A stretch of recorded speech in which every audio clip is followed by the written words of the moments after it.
दोस्तों, आज हम आपको महाभारत के युद्ध का इतिहास सुनाने जा रहे हैं। महाभारत का युद्ध भारतीय इतिहास का सबसे महान और गहरे अर्थ वाला युद्ध था, जो कौरवों और पांडवों के बीच हुआ।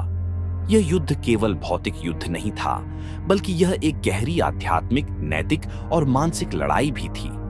इस युद्ध में धर्म, कर्तव्य और सत्य की विजय हुई और पांडवों को उनके अधिकार प्राप्त हुए। लेकिन इसके साथ ही यह युद्ध उन सभी के लिए एक कड़ा पाठ भी साबित हुआ।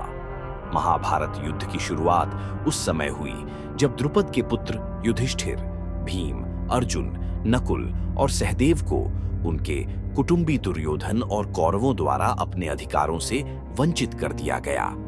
दुर्योधन ने पांडवों को उनके हिस्से की भूमि से वंचित कर दिया और उन्हें अज्ञातवास भेज दिया।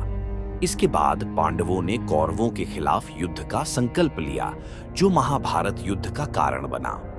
युद्ध की शुरुआत कुरुक्षेत्र के मैदान में हुई, जो हिंदू धर्म में एक पवित्र स्थल माना जाता है। पांडवों ने अपनी सेना को इकट्ठा किया, जिसमें अर्जुन, भीम, युधिष्ठिर, नकुल और सहदेव जैसे महान योद्धा थे, जबकि कौरवों का नेतृत्व भीष्म पितामह, द्रोणाचार्य और कर्ण जैसे शक्तिशाली योद्धा कर रहे थे। महाभारत युद्ध का सबसे अहम मोड़ तब आया जब अर्जुन ने युद्ध भूमि पर खड़ा होकर अपने कर्तव्य पर शंका की और अपने भाई बंधुओं से युद्ध करने के बजाय भाग जाने की सोचने लगे। अर्जुन के भीतर जो मानसिक द्वंद्व था, उसे देखकर भगवान श्री कृष्ण ने उन्हें गीता का उपदेश दिया। श्री कृष्ण ने अर्जुन को बताया कि कर्म ही धर्म है और यह युद्ध उनके लिए कर्तव्य है। उन्होंने कहा, तुम्हारा कर्तव्य तुम्हारे दिल में है और तुम्हें इसे निभाना ही होगा। भगवान श्री कृष्ण ने अर्जुन को यह भी बताया कि जीवन में कर्म करते समय आत्मा को शुद्ध रखना महत्वपूर्ण है। उन्होंने अर्जुन को यह समझाया कि युद्ध केवल शारीरिक लड़ाई नहीं है, बल्कि यह एक नैतिक और मानसिक संघर्ष भी है। इस उपदेश ने अर्जुन का साहस बढ़ाया और वह युद्ध में भाग लेने के लिए तैयार हुआ। युद्ध के पहले दिन कौरवों के प्रमुख योद्धा भीष्म पितामह ने अपनी पूरी शक्ति के साथ पांडवों का सामना किया।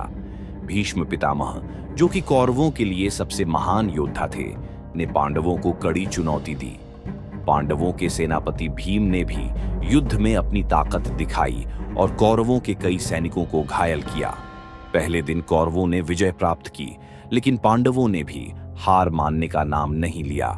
भगवान श्री कृष्ण ने पांडवों को यह सलाह दी कि भीष्म पितामह को हराने के लिए एक विशेष रणनीति की आवश्यकता है, क्योंकि भीष्म के पास अपार शक्ति और ज्ञान था। श्री कृष्ण ने अर्जुन को बताया कि केवल उनके साथ की एक रणनीति से ही भीष्म पितामह को हराया जा सकता है। महाभारत युद्ध में कर्ण का भी महत्वपूर्ण स्थान था। वह एक महान धनुर्धर था और कौरवों के प्रमुख योद्धाओं में से एक था। कर्ण के पास भगवान सूर्य का वरदान था, जिससे वह कभी भी पराजित नहीं हो सकता था। कर्ण ने कौरवों का साथ दिया और पांडवों के खिलाफ युद्ध लड़ा, लेकिन कर्ण के लिए सबसे बड़ी चुनौती अर्जुन था। अर्जुन और कर्ण के बीच युद्ध महाभारत के सबसे प्रमुख क्षणों में से एक था। कर्ण ने अर्जुन को कई बार चुनौती दी, लेकिन अर्जुन ने अपनी धनुर्विद्या से उसे हराया। अर्जुन ने कर्ण को यह बताने की कोशिश की कि उसके जीवन में कोई पाप नहीं है, लेकिन कर्ण ने गर्व से युद्ध किया और अंत में अर्जुन ने उसे पराजित किया। महाभारत युद्ध के छठे दिन भीष्म पितामह ने अपनी मृत्यु का चुनाव किया। अर्जुन ने उन्हें सम्मान देते हुए उनका वध किया। भीष्म पितामह ने अपनी मृत्यु को स्वीकार किया, क्योंकि उन्होंने वचन लिया था कि वह कभी भी युद्ध भूमि पर हथियार नहीं उठाएंगे जब तक वह अपनी इच्छा से नहीं मरेंगे।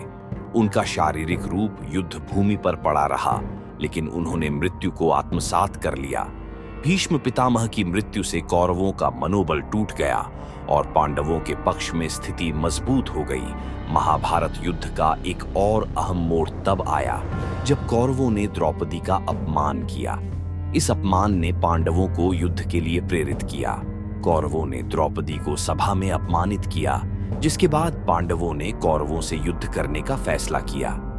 यह अपमान पांडवों की शपथ और कौरवों के खिलाफ उनका संघर्ष बन गया। महाभारत युद्ध के अंत में पांडवों ने कौरवों को हराया। भगवान श्री कृष्ण के मार्गदर्शन में पांडवों ने कौरवों के खिलाफ पूरी शक्ति से लड़ाई लड़ी। दुर्योधन की मृत्यु के बाद कौरवों का वंश समाप्त हो गया और पांडवों ने युद्ध जीतकर अपना राज्य प्राप्त किया। युद्ध के अंत में भगवान श्री कृष्ण ने पांडवों को विजय का आशीर्वाद दिया, लेकिन उन्होंने यह भी सिखाया कि युद्ध की कीमत अत्यधिक होती है। पांडवों को अपने राज्य का पुनर्निर्माण किया, लेकिन उन्होंने भविष्य में अहंकार और हिंसा से दूर रहने का संकल्प लिया। उन्होंने यह समझा कि सच्चा विजय वही है जो धर्म और सत्य के मार्ग पर चलकर प्राप्त होती है। महाभारत का युद्ध केवल एक भौतिक संघर्ष नहीं था, बल्कि यह धर्म, कर्तव्य और सत्य के मार्ग पर चलने की परीक्षा भी था। यह युद्ध यह बताता है कि जीवन में हर कदम पर धर्म का पालन करना चाहिए और युद्ध कभी भी अंतिम समाधान नहीं हो सकता। युद्ध से बहुत अधिक विनाश होता है और इससे बचने का सबसे अच्छा तरीका सत्य, न्याय और प्रेम के मार्ग पर चलना है। महाभारत युद्ध की यह कथा आज भी हमें जीवन के महत्वपूर्ण पाठ देती है। यह हमें सिखाती है कि किसी भी स्थिति में कर्तव्य और धर्म का पालन करना सबसे महत्वपूर्ण होता है।